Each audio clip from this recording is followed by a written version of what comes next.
0 for Echo Papa, clear takeoff runway 21 wind 190 degrees 8 knots. Clear takeoff runway 21. Viewers, you're welcome to the Flight Deck TV show, coming to you from the Kotoka International Airport, Accra.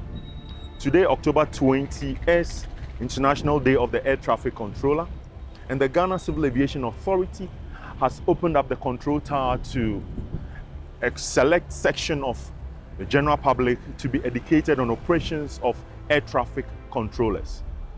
As part of activities marking the 105th anniversary celebrations of this special day, students from the Roman Ridge School, West Africa Senior High School, and junior trainee officers of the Ghana Air Force have been invited.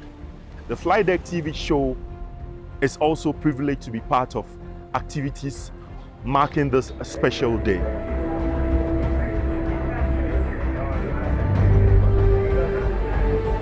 You're welcome to the Kotoka International Airport Control Tower. My name is Wilhelm Sakite Nyaku.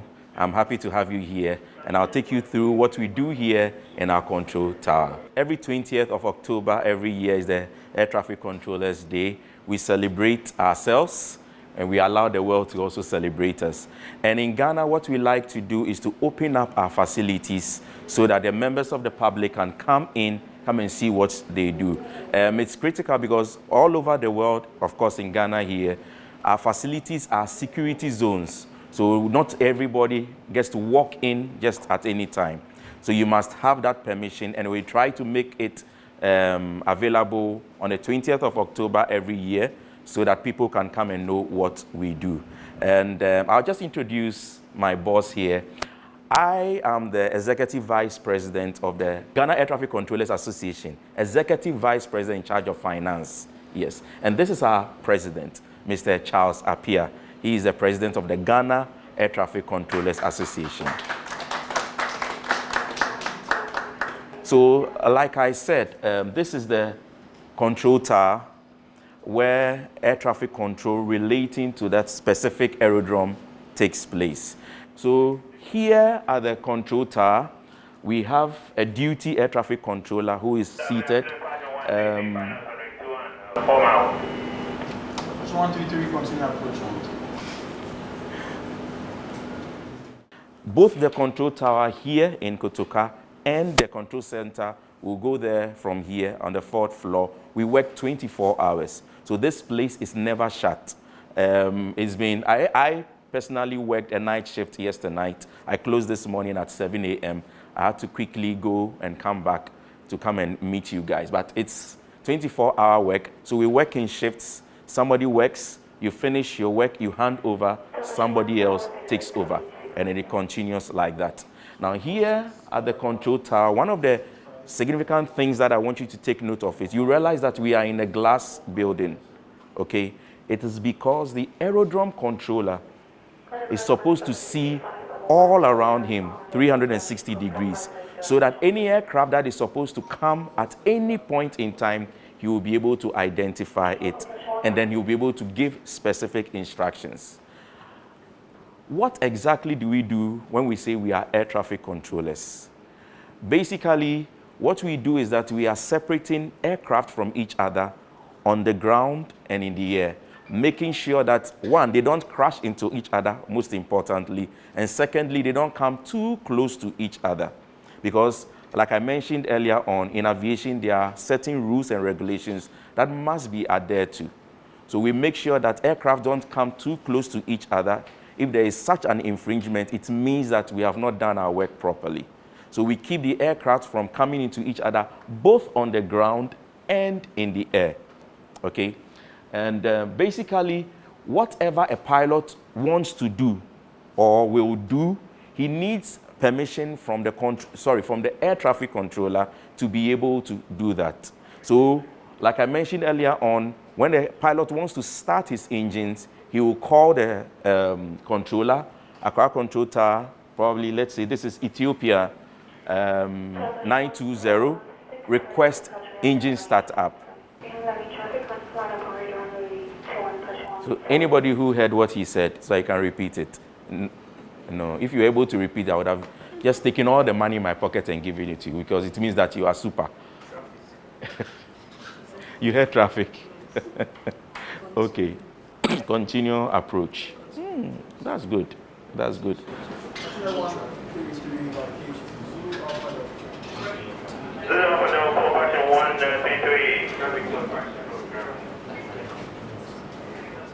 So basically, as I was saying, whatever the pilot needs to do, he has to ask for permission. So he wants to start his engines, he will call the control tower, tell him, I am ready to start my engines. Then the control tower will give him certain parameters. Like I mentioned when we were at the Met office, he will give him the air temperature, the wind speed and direction, the runway that is in use, and then give him that permission to start up his engine. Most of the time, yes, you give the permission. If there is a reason why you can't give him permission at that particular time, you give him that reason, and then he would wait for the appropriate time. So he starts his engines, he's ready to taxi the aircraft. He will again make that request. I want to taxi. Of course, that's not how we say it. We'll say it in a special way, but just explaining it to you. He wants to taxi, and then he will taxi. We'll give him a limit to taxi to. So I want him to taxi to a particular point. I will give him that instruction. When he's ready to take off, he will tell us again. If we are okay for him to take off, we'll clear him to take off. If not, once again, we'll tell him the reason and tell him that he should hold on. At the appropriate time, we'll let him take off. Okay? Great. I know you guys are a bit familiar with when it comes to certain things at the airport. For instance, you know what a runway is, right? Okay, who can tell me what a runway is? You say you know, so okay. It's the part of the airport where the airplanes gain thrust to take off and also help them land as it is wide and efficient for them to stop. Great. You showed me that you have been researching and reading why. That's excellent, yes. So basically, what they land and take off on, that is a runway. That is what it is used for. Now, if you remember, the Met officer mentioned something, runway 21, runway 03. Okay? Our runway is 3.4 kilometers long. And what we do is that, depending on the direction of the runway in use, the runway is named accordingly. And it is about the bearings. We use the 360-degree bearings, you know that. So when you have a runway is in the direction of 210. 210, you remove the last digit at the end, and then the first two digits becomes the name of the runway based on the direction. So Accra, Kotoka, we have runway 21, where aircrafts land and take off in this direction.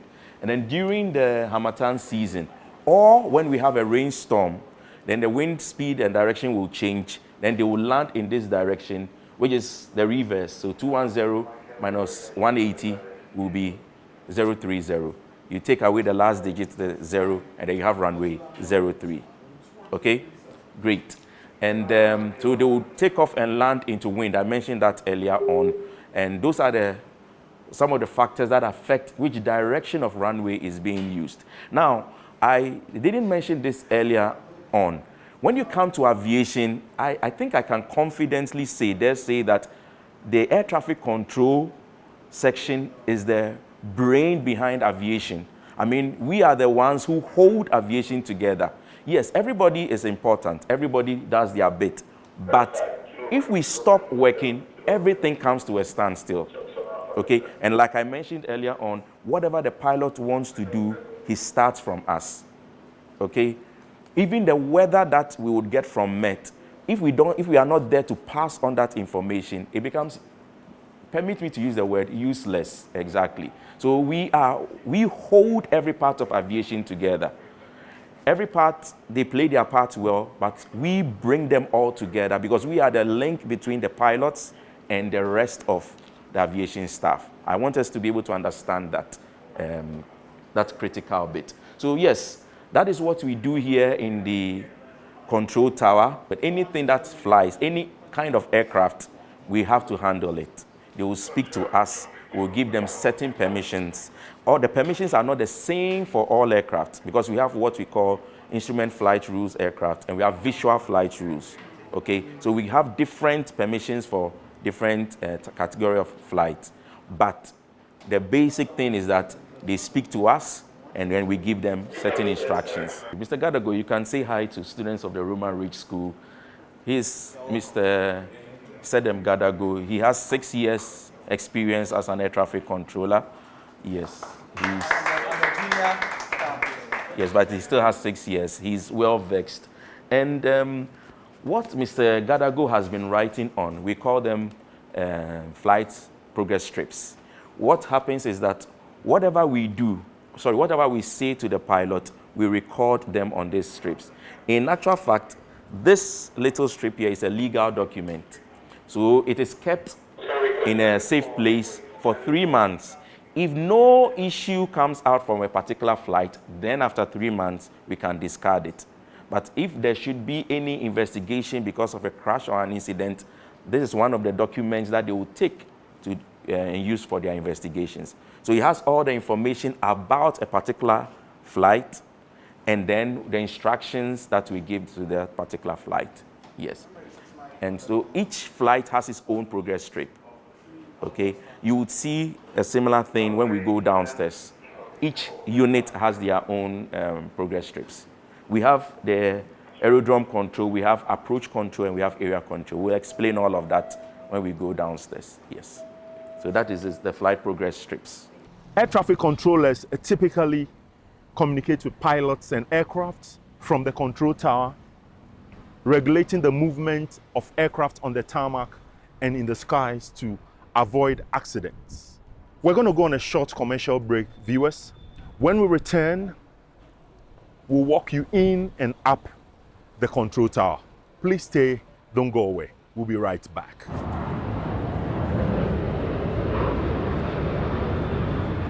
We are celebrating 7 years of passion in the skies.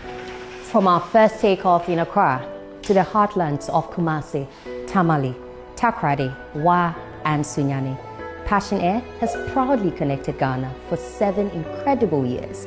You know that's right. And through every challenge and every mile flown, we have remained steadfast and committed to delivering smooth and reliable air travel to you, our passengers. As we mark this remarkable milestone, we say thank you for flying with us, believing in us, and growing with us. This celebration is not just ours, it is yours too. We have weathered storms, soared above the clouds, and kept our sight high because your comfort and satisfaction have always been at the heart of our mission. Here is to 7 years of excellence and to many more journeys together. Passion Air, connecting Ghana, one city at a time. This show is sponsored by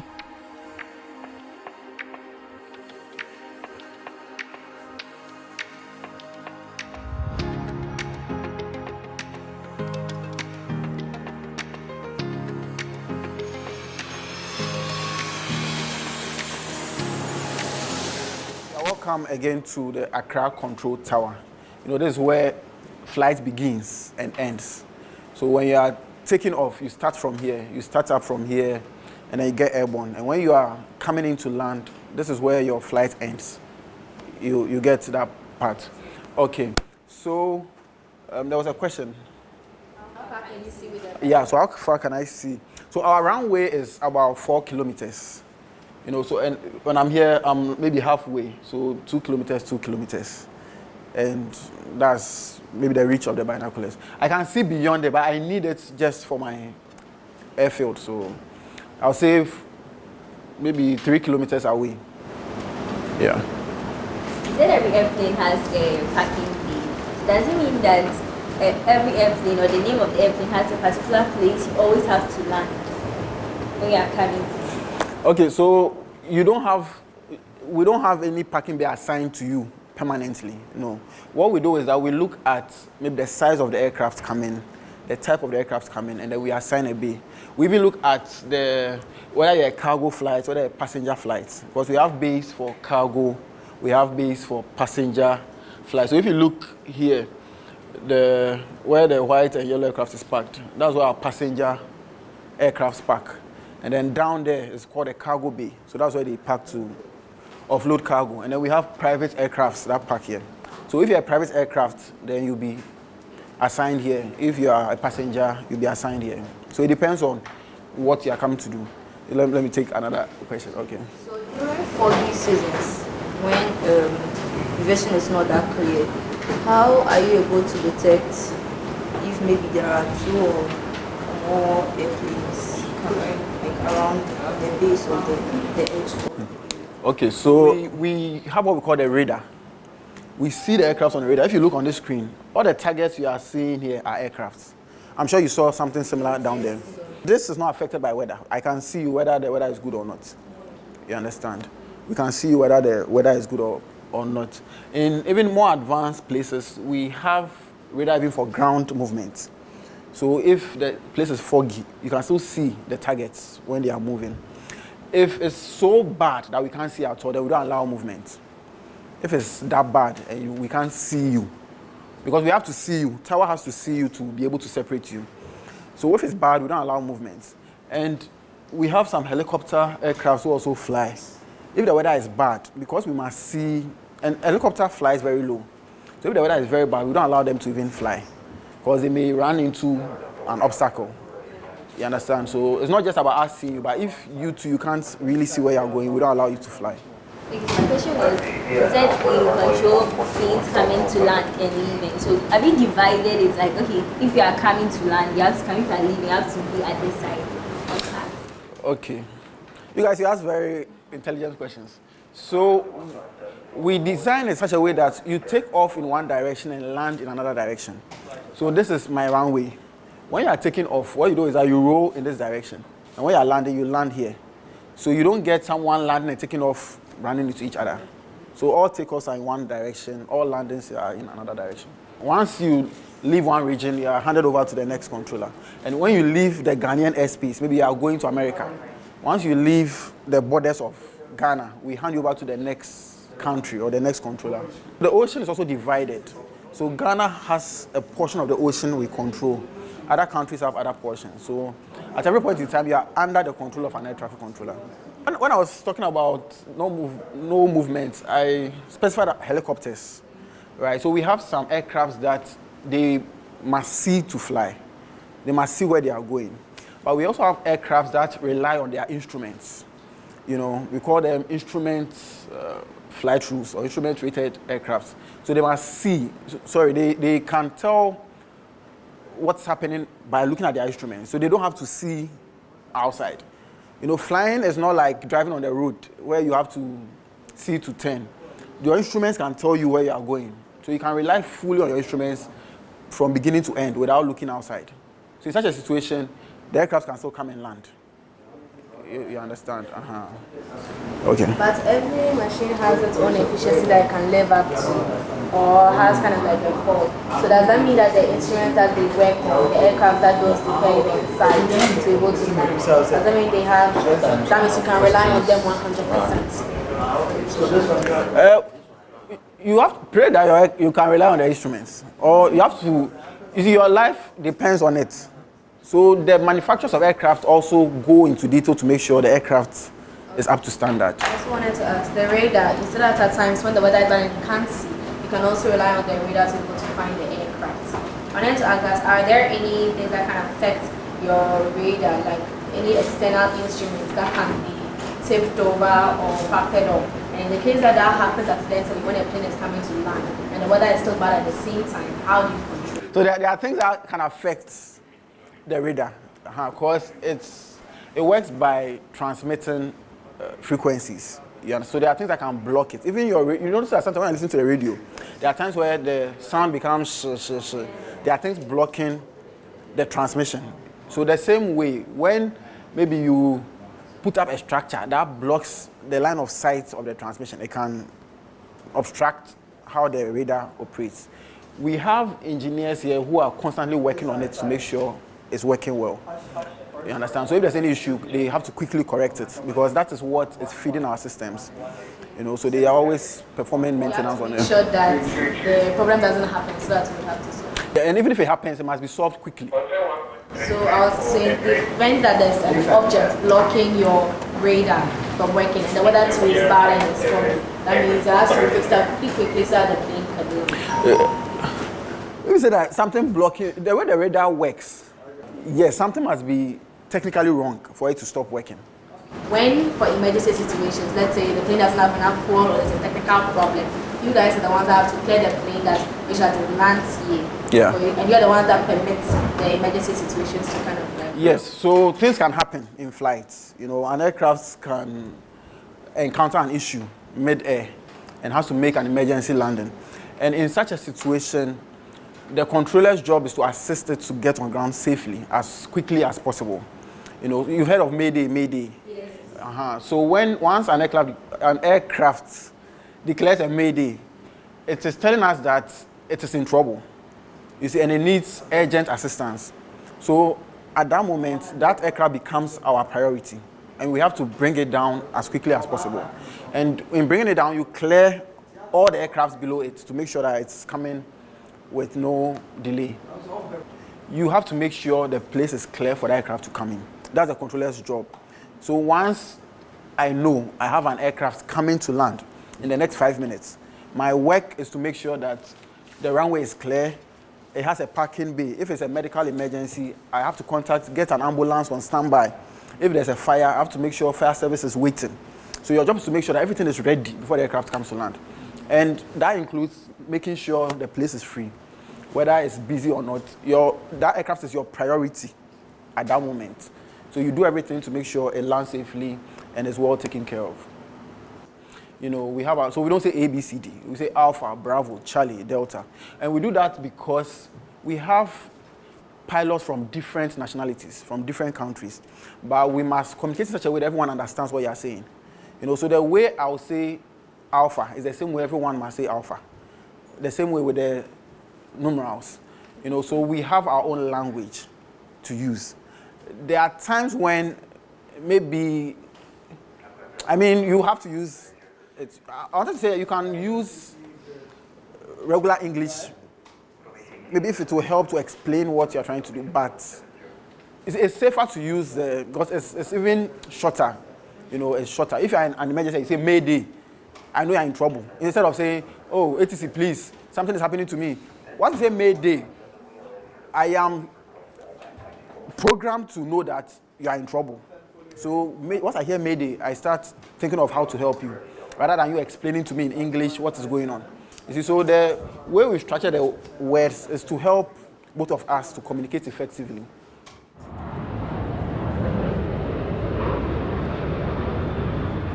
We are celebrating 7 years of passion in the skies. From our first takeoff in Accra to the heartlands of Kumasi, Tamale, Takoradi, Wa, and Sunyani, Passion Air has proudly connected Ghana for 7 incredible years. You know that's right. And through every challenge and every milestone, we have remained steadfast and committed to delivering smooth and reliable air travel to you, our passengers. As we mark this remarkable milestone, we say thank you for flying with us, believing in us, and growing with us. This celebration is not just ours, it is yours too. We have weathered storms, soared above the clouds, and kept our sight high because your comfort and satisfaction have always been at the heart of our mission. Here is to 7 years of excellence and to many more journeys together. Passion Air, connecting Ghana, one city at a time. This show is sponsored by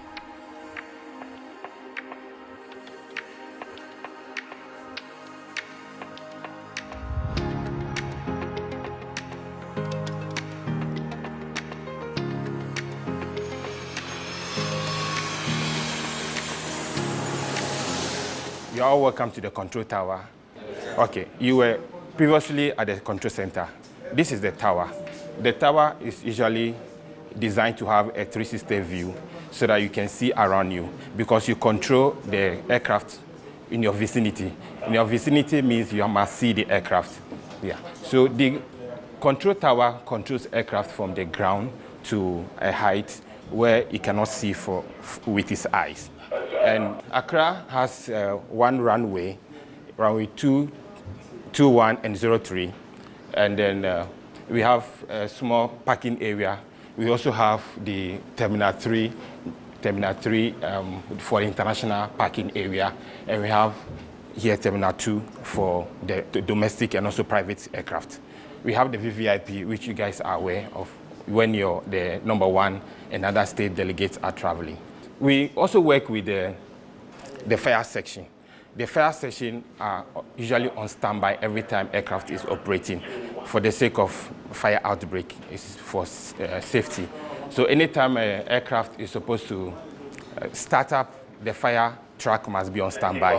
When the aircraft wants to, passengers are boarding, the fire truck must be on standby. So should in case there's a fire outbreak, the fire tender can step in instantly.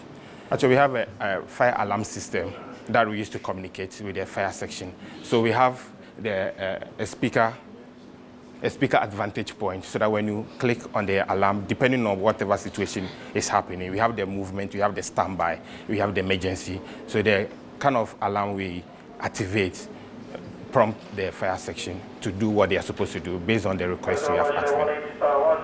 I think Takrady, you have a similar thing. I also added that we have a unique scenario here because we are a bit advanced in technology.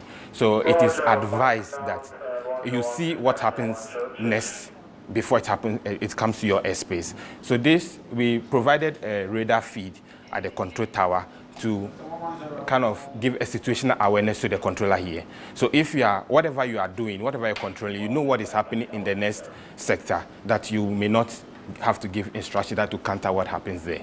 That is why we have the radar scope here. So it's just the screen. They only monitor, they don't use it to control.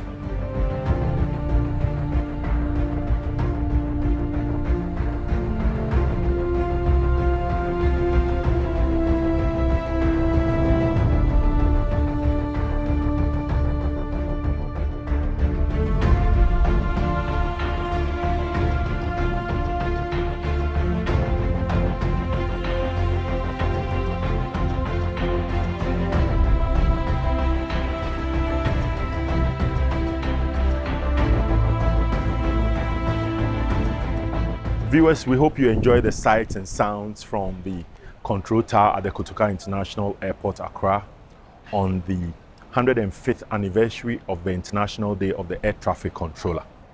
See you on our next episode. Signing out is TK Dai, your host from the Flight Deck TV show. Good night.